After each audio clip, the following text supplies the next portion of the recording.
Hey guys, what's going on? Welcome back to beactivelife. Sorry for the brief hiatus I had some things going on, but I am back in the game. Gonna take a look today at the Fenix E15 Flashlight. I've had this light for quite a while, but haven't really gotten around to doing a review. I'm not gonna go over all the specs for you guys. You can kind of check that out.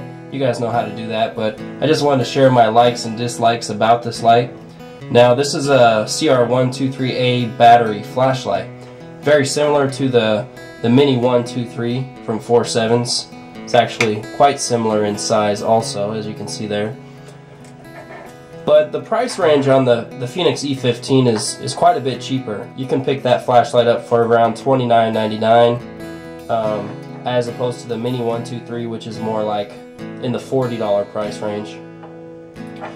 Now the E15, it's got basically three output modes. It's got a medium, a low, and a high, and that's the order that you will cycle through those modes. The high mode is 140 lumens. I'm not sure the exact medium, low, or highs, but or the mediums and lows, but I know the high for a fact is 140 lumens. Now what I've found with these three modes is I found that the medium is a little bit too bright for me. I think they could have made it a little bit lower. If I was to put it in medium mode and then put it in high, I really sometimes cannot tell the difference between medium and high. So that was one disappointment I had with the light, but it's still good. I can still use the medium mode. I did find that the low was a little bit too low for my liking again. I really wish they had kind of a happy medium between the medium and the low modes for when you're walking at night or running or just doing general tasks. But overall, I like the light. Now, to cycle through the modes, it's got a pretty simple user interface. You just twist the bezel, or the head. You know, you got your medium, twist it again, you got your low, twist it again, you got your high. Now, a couple things you might want to notice with it if you're picking this light up is when you're cycling through the modes, you really have to be consistent when you do it. You can't turn it real far and then far over like that and then differently the next time. You really want to find that point where you're not squeezing the head or the body too much. You just find that point where once you turn it, it turns on, turn it back a little bit, turn it back a little more again, and then it'll automatically switch to the modes. But if you're more abrupt and you do it just suddenly, you know, you switch over different amounts each time, it's not going to cycle through the modes very consistently.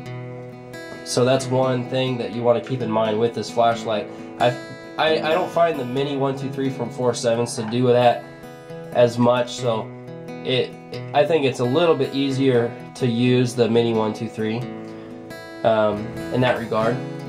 But overall, I really like the Fenix E15. One thing to note is that the reflector is a little bit different than your average parabolic beam reflector. This is a Tyros optic, or TIROS. And what I found is that it doesn't have quite as much spill as opposed to, say, the Mini 123, which has a light orange peel reflector. You're kind of just looking at a big hotspot and not necessarily tons and tons of spill. As you see, this is the Mini 123 right here. You can see this big old spill line right here. So it really illuminates an entire area really evenly, really well, and it's also got a nice defined hotspot. But then you take a look at the E11, and it's not as defined out here, that spill. It's more focused on the center part of the beam. So that's one thing to keep in mind. Let's say you were walking outside or running or vice versa, and you wanted to illuminate an entire area. In my opinion, the Mini 123 is going to be your best bet. But for EDC purposes, I don't think it's going to matter. I think you're really going to enjoy the Fenix E15. It's cheaper than the Mini 123, and as you see with me, I picked up both of them, and these are actually my two only really good flashlights. You know, they're just compatible. Both batteries are compatible. These are the ones that I keep. I can cycle them out, use different ones as needed. But as I said, I really like this flashlight. I think it's a great option for people that are looking for an EDC flashlight. It could also be used as a wilderness light, as well as many other things. Take a look at the Fenix E15, but if you're willing to spend that extra about $10 and you want a little bit better selection of modes, you might want to take a look at the Mini 123 because it also comes with the strobe, the SOS, and beacon functions, as well as I think a more balanced beam, and also a lower low and a lower medium, which I really like. I think there's a bigger difference between the medium and high on the Mini 123 as opposed to the E15, where the medium mode is pretty much as bright as the high. I mean, there is a difference, but I didn't notice that much of one. So if I was to improve it at all, I would definitely want a lower medium and a brighter low, or maybe a third mode in between the low and medium, just kind of a happy medium.